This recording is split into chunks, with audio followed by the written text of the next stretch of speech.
So we're looking for grocery anchored properties. We're looking for large power centers, um, as much flat roof that's unobstructed as possible. Like you wouldn't want a flat roof that has tons of AC units popping out and fans and signs and otherwise you'd have to design around it, and that's a nightmare. So instead, if you go to large scale industrial warehouses, grocery stores, big box tenants, I mean, for example, if you took every single big box tenant in the country, okay, that's Walmart, IKEA, Target, et cetera, Home Depot, and you aggregated all of that roof space, that's almost 8 billion square feet of roof space.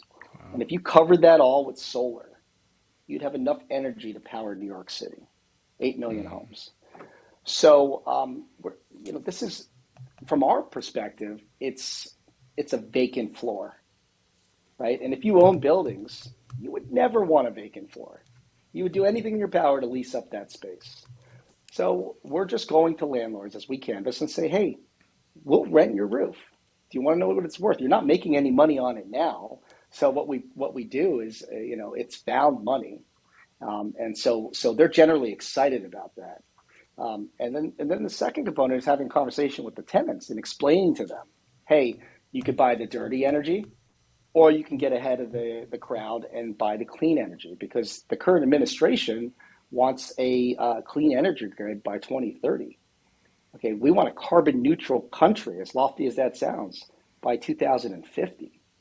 So, having those kinds of lofty goals, and a lot of the fines associated with that's the only way to implement change, right? And a lot of the naysayers like, oh, you can't institute something that's so egregious. Well, that's not true, right? Because with capitalism, people are just going to naturally want to take the shortcuts. With this, with the new rules in place, I think people are now more focused and inclined, not only in self-interest, but because it feels like the right thing to do. So that's been our canvassing approach, and sort of raising the awareness coupled with showing the facts. With every single building we scrutinize, we look at the roof, how much exposure does it have to the sun, and how much energy can we produce?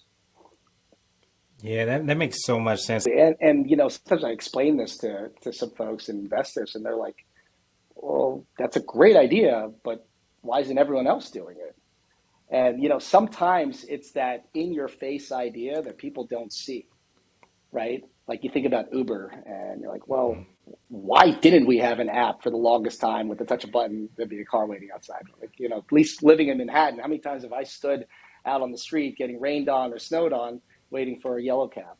That just doesn't happen anymore. So the same is true for what I see here in South Florida. Why didn't anyone else think about these flat roofs, and what we can do with them? And I think the short answer is, you know, the time is now when there's a lot of attention and focus on being environmentally, socially conscious, right?